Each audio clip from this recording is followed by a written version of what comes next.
Assalamualaikum dan selamat sejahtera. Nama saya Karen Imam Mahirah Anwar. Nombor pendaftaran saya 11 DKA 20F1004. Hai, Assalamualaikum. Nama saya Anis Syuhada binti Anwar. Nombor pendaftaran 11 DKA 20F1019. Baiklah, sekarang saya akan menerangkan apakah itu hidrodinamik. Hidrodinamik merupakan asas kepada pemahaman pergerakan air ataupun cecair yang ada di permukaan bumi ini. Ia merupakan cara untuk mengukur benda yang bergerak. Prinsip asas ini juga merupakan cara pengiraan kita untuk mengetahui aliran udara, air ataupun lava. Benda yang bergerak ataupun cecair yang bergerak ini dipengaruhi oleh graviti, perbezaan tekanan dan juga tergasa permukaannya. Hidrodinamik ini mempunyai sifat cecair dan cecair itu terbahagi kepada dua, iaitu cecair ideal dan juga cecair sebenar. Perbezaan antara kedua-dua cecair ini ialah cecair ideal mempunyai kelikatan sifar ataupun tidak mempunyai kelikatan. Manakala cecair sebenar ada dan wujud kelikatannya. Cecair ideal tidak boleh dimampakkan, manakala cecair sebenar boleh dimampakkan. Dan akhir sekali, cecair ideal boleh ditegangkan permukaan, manakala cecair sebenar tidak boleh. So, saya akan terangkan tentang aliran boleh mampat dan aliran tidak boleh mampat. Aliran boleh mampat mempunyai kawasan mekanik berdalih yang berurusan dengan berdalih. Ketempatan berdalih berbeza dengan ketara sebagai tindak balas kepada perubahan tekanan. Kesan kebolehmampatan sangat penting jika nombor Mach aliran melebihi 0.3 sebelum kebolehmampatan ketara berlaku. Seterusnya, aliran tidak boleh mampat. Aliran tidak boleh mampat mempunyai kawasan yang mempunyai ketumpatan yang malar di mana-mana petak bendalih. Sebarang isi padu tak terhingga bendalih yang bergerak dalam aliran. Aliran ini juga dipanggil sebagai aliran isogorik yang berasal daripada bahasa Yunani yang membawa maksud ruang. Seterusnya, perbezaan antara bendalih boleh mampat dan bendalih tidak boleh mampat. Bendalih boleh mampat, ketumpatannya boleh berubah, isi padunya boleh dikurangkan dan nilai nombor Mach melebihi 0.3. Manakala bendalih tidak boleh mampat, ketumpatannya tidak boleh berubah, isi padunya tidak boleh dikurangkan dan nilai nombor Mach kurang daripada 0.3. Saya akan terangkan apakah itu aliran seragam dan juga aliran tetap.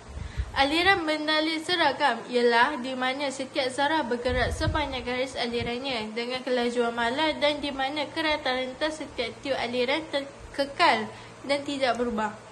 Jika hal laju aliran adalah sama magnitud dan arah pada setiap titik dalam cecair akan dikatakan seragam. Aliran tetap pula ialah di mana kuantiti cecair yang mengalir sesaat melalui di mana-mana bahagian adalah malam. Aliran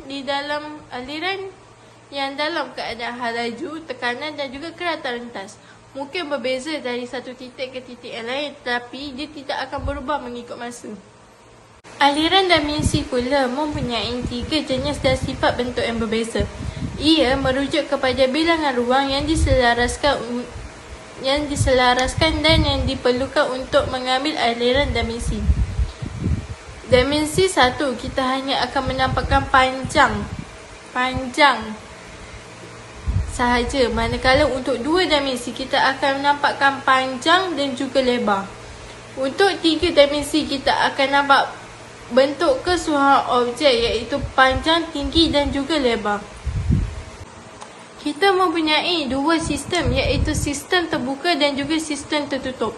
Sistem terbuka ialah sistem termodinamik di mana tenaga dan jirim boleh ditukar di sekelilingnya. Manakala sistem tertutup pula ialah tenaga yang boleh ditukar dengan sekeliling tetapi tidak penting. Jisim untuk sistem terbuka berubah mengikut masa, tetapi jisim untuk sistem tertutup ia tidak akan berubah. Seterusnya, nombor rina aplikasi yang luas dari aliran cecair dalam paip ke laluan udara. Ia juga digunakan untuk meramal peralihan dari lamina ke aliran bergelora.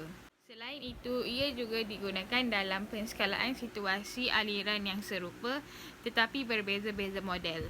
Ramalan permulaan turbulensi dan keupayaan untuk mengira kesan skala boleh digunakan untuk membantu meramalkan tingkah laku bendalih pada skala yang lebih besar, seperti pergerakan udara, udara tempatan dan global.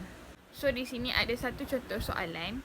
Minyak mempunyai kelikatan kinematik daripada 21.4 stokes mengalir melalui paip berdiameter 300 mm.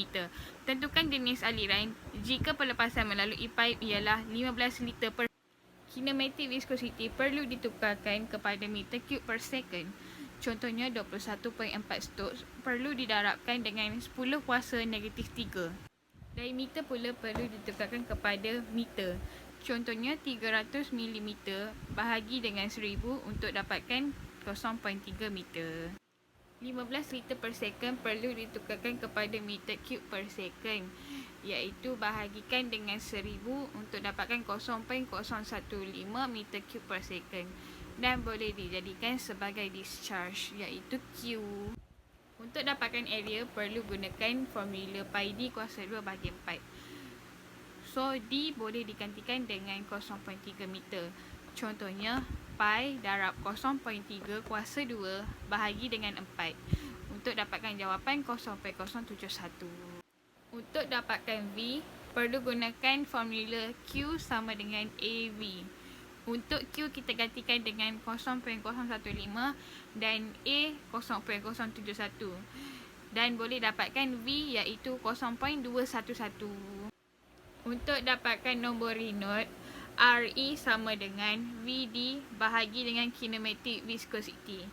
V gantikan dengan 0.211 darab dengan 0.3 meter bahagi dengan 2.14 darab 10 kuasa negatif 3 dan dapat jawapan 29.58. Sekian, terima kasih dari kami.